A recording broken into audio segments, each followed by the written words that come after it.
françaisdanslemonde.fr, la première plateforme multimédia d'aide à la mobilité internationale. Bienvenue sur notre podcast, je suis Gauthier Seyss et j'ai le plaisir de passer 10 minutes avec Laurence Fabre-Welmond. Nous partons à Marseille. 10 minutes, le podcast des Français dans le monde. françaisdanslemonde.fr. Alors oui, on part à Marseille, mais sur le chemin, il y a eu des kilomètres puisque mon invité a pu exercer et a découvert l'Europe, l'Amérique du Nord, l'Afrique et l'Asie. Laurence Fabre-Welmond, à l'anglaise, à l'américaine, puisque ton mari est américain. Bonjour Laurence. Bonjour Gauthier. Très content de faire ta connaissance. Tu es une nouvelle venue dans le réseau de professionnels de l'expatriation, Expat Pro, et c'est pour ça qu'on se découvre aujourd'hui. On va d'abord parler un peu de ton parcours. Tu as vécu 30 ans à l'étranger, à Washington, en Californie, en Caroline du Nord, au Vietnam, en Côte d'Ivoire, au Bénin. T'as pas mal voyagé et t'as beaucoup suivi monsieur. Oui, exactement. Mais j'ai eu la chance, chaque fois, de pouvoir retomber un peu sur mes pieds et de pouvoir travailler, de pouvoir exercer dans chaque endroit où nous avons vécu. Oui. Alors, une psychologue pense que la chance existe ou tu as provoqué la chance ? Je pense que j'ai aussi pas mal provoqué la chance. Parce que j'avais mon mentor qui me disait toujours la chance, ça n'existe pas. Je ne sais pas s'il avait raison. Tu es originaire de Grenoble. En effet, tu montes à Paris faire tes études de psychologie, psychologue clinicienne. Et puis tu arrives aux États-Unis parce que tu suis ton conjoint. Arrivé là-bas, on te dit c'est bien, mais ces diplômes, on peut rien en faire. J'étais un peu surpris quand on a préparé cette interview en me disant est-ce que la psychologie est différente aux États-Unis qu'en France. Et tu me dis, il y a quand même une petite approche qui est différente lorsqu'elle est anglo-saxonne. Oui, absolument. Alors, on est des êtres humains, mais il y a une culture différente. Et puis, il y a des approches par rapport à la thérapie qui sont aussi assez différentes. Aux États-Unis et aussi dans le monde anglo-saxon, je dirais que c'est des approches un peu plus pragmatiques. Là, j'ai été formée juste à la thérapie cognitive comportementale, qui est, comme le dit son nom, basé sur donc cette approche pragmatique et une autre approche qui est maintenant la troisième génération des thérapies, qui est l'acte. Alors l'acte qu'on a traduit en français par thérapie de l'acceptation et de l'engagement, ça fait sérieux, hein. Oui, mais c'est sérieux. Donc voilà. En l'occurrence, côté diplôme, on peut le dire pour les auditeurs qui vont peut-être vivre la même chose, on peut arriver avec son diplôme et devoir recommencer ses études. Tu as dû retourner sur les bancs de l'école. Exactement. Alors, donc j'avais ce qui est l'équivalent d'un DESS à l'époque, qui est maintenant un Master 2. Et mon Master 2, il était reconnu comme une licence. Donc, j'ai dû recommencer mon Master. En fait, là, à ce moment-là, j'ai décidé de faire un double Master en quelque chose qui n'existe pas en France. Ça s'appelle Clinical Social Work. Et j'ai fait aussi un Master en santé publique. Ce qui est différent aussi dans le cursus américain, c'est que quand on sort de l'équivalent du Master 2, on peut pas commencer à exercer. Par exemple, on ne peut pas ouvrir un cabinet lorsqu'on sort de son Master 2. Il faut encore, pendant 2 années, être donc suivi par quelqu'un qui a déjà une autorisation pour travailler ce qu'on appelle une licence. Et là, à partir de là, donc, c'est-à-dire 2 ans post-licence, à ce moment-là, on peut commencer à exercer en libéral. Et tout ça en sortant un peu le carnet de chèques ? Oui, pas mal. Oui. On doutait. Quand on est aux États-Unis, on sort souvent le carnet de chèques finalement. Voilà. Tu t'es retrouvé dans la situation de la conjointe suiveuse. Comme je t'expliquais hors antenne avant de commencer cette interview, on préfère dire conjoint accompagnateur. Il est terrible ce mot suiveur. Hein. Il est terrible, mais il y a vraiment un stigma associé avec ce terme. Mais il y a une certaine réalité, parce que ce que je trouve, c'est que c'est difficile l'expatriation dans le couple, parce que très souvent, il y en a un qui pas les mêmes opportunités que l'autre. Il y en a un qui part, il a un job, donc sa vie est vite remise sur les rails, alors que l'autre, il laisse sa famille, il laisse parfois son métier en France, et il doit un peu se réinventer. En plus, tu m'expliquais qu'on a un peu deux groupes de types de personnes, ceux qui ont plutôt un terrain anxieux, et du coup ça amplifie, l'expatriation amplifie cette anxiété ? Oui, absolument, parce qu'on se retrouve un endroit sans ses repères habituels.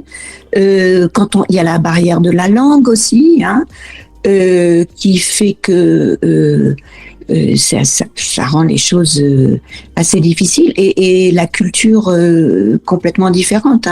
Je sais que moi, je me rappelle quand je suis arrivée au Vietnam, c'est cette découverte d'une culture complètement différente, avec une langue que j'ai essayé d'apprendre, mais personne ne me comprenait après 6 mois de classe, parce que il y a tous ces différents tons et que moi je les entendais pas. Enfin bref. Est-ce que toi ou des patients à toi ont déjà vécu la sensation de se dire je n'y arriverai pas ? Oui, moi j'ai pas. Personnellement, je ne l'ai pas vécu. Parce que je pense que je suis résiliente, et puis je l'ai toujours vu comme une aventure.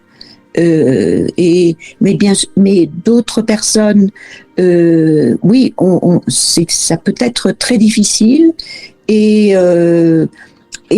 pour eux-mêmes, pour leurs conjoints aussi, pour leur couple et pour la famille aussi, tout entière. J'ai eu par exemple des personnes qui m'ont raconté qu'en faisant leurs courses, se retrouvant au Japon par exemple, dans un rayon où elles ne comprenaient rien, elles se mettaient à pleurer en se disant c'est fini, pour un petit détail de faire des courses qui semble pas être extrêmement stratégique dans sa vie, elle jetait l'éponge, quoi. Et oui, absolument. Et tout est compliqué. Je me rappelle, lorsque j'étais au Vietnam, l'internet tombait en panne. Je pouvais pas téléphoner pour remettre l'internet, et donc il fallait que je demande à ma femme de ménage, est-ce que vous pouvez appeler, il fallait que j'attende qu'elle soit là, tout est extrêmement compliqué quand on a cette barrière de la langue et barrière de la culture, oui. Et si on sent que ça devient incommensurable, c'est peut-être le moment d'appeler un spécialiste, non ? Moi, je dirais qu'il faudrait appeler un spécialiste avant qu'on sente que ce soit incommensurable. Quand on commence à se sentir pas bien, on peut même en parler aussi de manière en prévention aussi. Donc avant de partir. Même si tout va bien, on peut t'appeler, quoi. Oui, c'est ça, même en prévention, c'est ça, tout à fait. Oui. Bon, sinon, évidemment, si on se met à plus dormir, si on mange mal, si son cerveau est perturbé en continu, il ne faut pas rester dans cet état-là. Voilà, exactement. Si on est triste, si on pleure souvent, si on n'a pas envie de se lever le matin, ça, c'est des signes, en effet, qu'on a besoin de soutien, et plus que de soutien amical, on a besoin d'un soutien. Alors, dans les différents profils, on parlait de l'anxieux. Alors, l'anxieux, ça va sans doute accentuer encore, mais il y a aussi ceux qui n'ont pas de terrain anxieux, qui sont plutôt adaptables aux différentes situations, et pour autant, ils peuvent vivre une dépression situationnelle, tu m'as dit. Oui. Alors, la dépression et l'anxiété, c'est différent. Mais en effet, on peut réagir par rapport à l'expatriation ou autre, en ayant des traits dépressifs. Hein. Ça veut pas dire que c'est une dépression à long terme, hein, mais dans ces cas-là, il faut vraiment consulter et parler avec un spécialiste. Hein. Donc toi, tu es vraiment spécialisé dans les thérapies auprès des familles expatriées, les couples. Tu fais un peu moins les enfants. Alors le travail en visio, t'aimes moins travailler avec des enfants. Tu trouves que c'est pas suffisamment efficace? Oui, c'est-à-dire que moi, avec les enfants, j'ai utilisé une approche qui s'appelle la thérapie par le jeu, et on n'arrive pas à jouer avec des enfants, en ligne. Lorsqu'il s'agit d'une difficulté très ponctuelle, à ce moment-là, oui, on peut penser à travailler en ligne. Laurence, est-ce qu'il peut y avoir une situation de mal du pays qui ne se guérit pas et qu'on soit obligé de rentrer? T'as connu? Oui, absolument. Alors, je pense qu'il y a quelque chose, il y a un peu une différence entre la nostalgie, hein. Je pense que quand on est, quand on vit à l'étranger, on peut être nostalgique et que c'est une réaction tout à fait compréhensible. Ça peut devenir, ce qui devient vraiment une situation douloureuse, c'est lorsqu'on n'arrive absolument pas à s'adapter au pays où l'on habite. Et lorsque, comme je te disais, on n'arrive pas, par exemple, pas à se lever le matin, on n'a plus envie de rien. On se sent en prison un peu, en prison dans le pays d'expatriation. Voilà, exactement. En fait, si je comprends bien, il y a une différence entre je voudrais bien une bonne baguette avec un morceau de camembert et je ne mange plus rien parce que je n'ai pas ça. Oui, exactement. Ou ne plus. Moi, ce que j'ai vu, c'est des gens aussi des personnes qui arrivaient à un niveau où ils se portaient plus rien, où ils ne supportaient plus rien dans leur pays d'accueil. Hein. Et ça, c'est très difficile parce qu'on est très mal.